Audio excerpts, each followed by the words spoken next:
name is Elizabeth and I am a volunteer here at Hearing Matters Australia. I'm also a student studying at MQ Uni just here. My degree is in cognitive and brain sciences. I'm in my third year now and I'm here interviewing Bob for the lived experiences interview. Hi, I'm Bob. I'm deaf in one ear.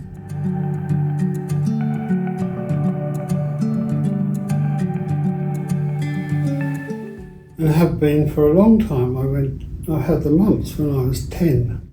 I'm now 81, so I've been deaf for a long time because the mumps caused my left ear to stop working.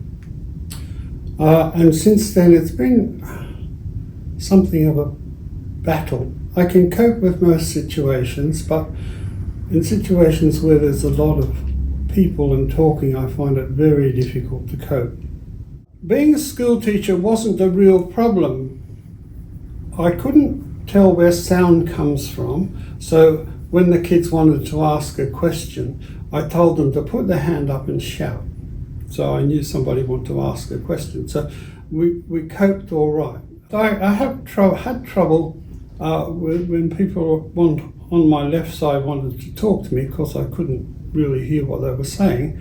And about 2010 or 11, my grandson, who was born profoundly deaf, he got cochlear implants, and my son, he said, did I know about Bahas? And I said I didn't, so I did some research, and I got a bone-anchored hearing aid, which meant that sound emanating from my left-hand side I could hear. I can't tell sound direction, but I can have a conversation with somebody on my left, which was a very great help. Yeah, it's great help. And those devices have progressed over the years. So I started with a number 3, we're up to number 6 now, model number 6, which is quite good. It's quite small. It expands my soundscape.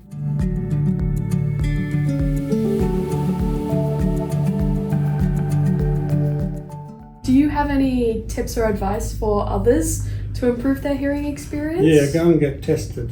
It's good. I meet so many people, especially older men, who say, well, I think I've got a bit of industrial deafness, never admitting to the fact that they're getting older, but they don't do anything about it.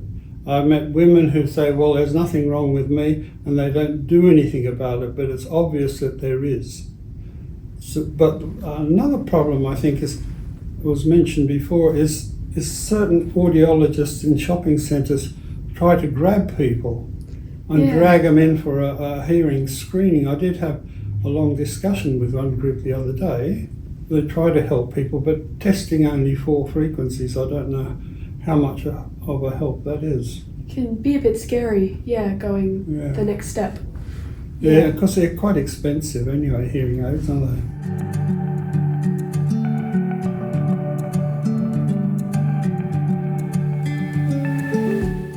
Is there any suggestions you could offer to hearing people to better accommodate for people with hearing loss with that experience? Yeah, look in their face when you talk. Don't go into another room and mutter. Yep. And, form the words thoughtfully so that people can lip read, because I think we lip read unconsciously anyway. But often people turn their heads and they're very hard to follow. Yeah, just keeping that eye contact and face-to-face lit up room, so speak plainly. The lip reading, of course. And there is problems, of course, with rooms. This room is quite good. I play music, I did play music. I play a number of instruments. Yeah. And I was playing with a number of people in an old church hall built in the 1880s or so, and it has very high ceilings, or very high pitched roof, and timber floor and timber walls. Now, I can't hear people talking there. The music, it's very hard to pick out the individual instruments. So finding some place which is amenable to someone with a hearing problem is often a hard thing to do.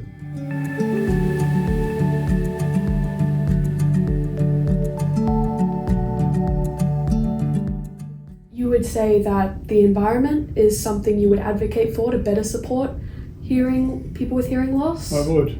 Yeah. Is there anything else you would like to add, maybe something to advocate for people with hearing loss? I mean, the environment's a really good point there. I don't really think people understand the impact of noise on their hearing. For example, my daughter-in-law is heavily involved with a church, and her son plays the drums. Now, I've been there and I've heard the drums on the other side of the graveyard, which is, it's about 250 metres away, and I've said, this is terrible. Good drumming. Yeah, I was going to say, good drumming. Good drumming, but it's terrible. And she said, well, what are you whinging about? Okay, so I don't go there anymore, but I said, what are you going to do as part of the committee when your employed servants of the church start having compensation claims for deafness? Money sort of stops people from overreacting because they're now thinking about that, you know? It's that awareness and education on how you can lose your hearing quite easily with quite loud music. I mean, in my case, I was fully hearing when I went to bed, and I wasn't when I woke up. Thankfully, we have cochlear implants which may help, but if, as in my case, the hearing audio nerve has been destroyed along with the cochlear, a cochlear implant's not going to help anybody.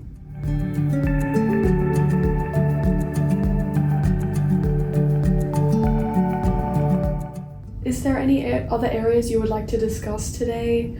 I really like the point you made about the education. I think that's really important, getting that awareness. The problem is, of course, that deafness is hidden.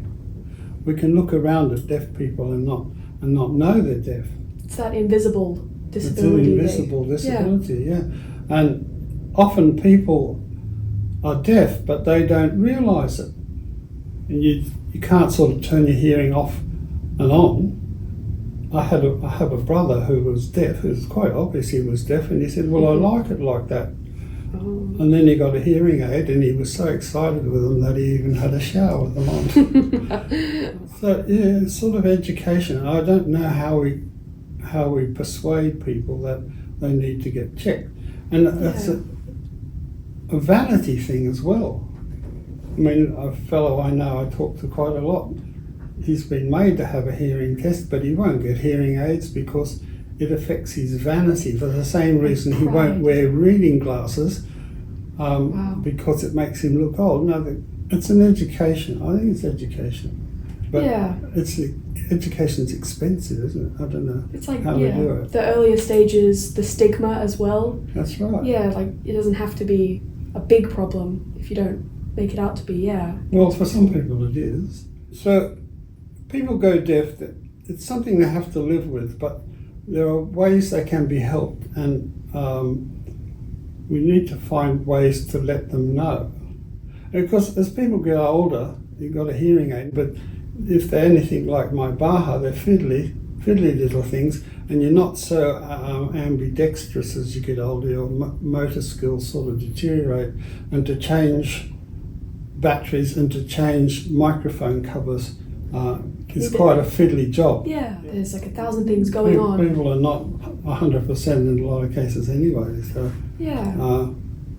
again, people like yourself have the job of educating.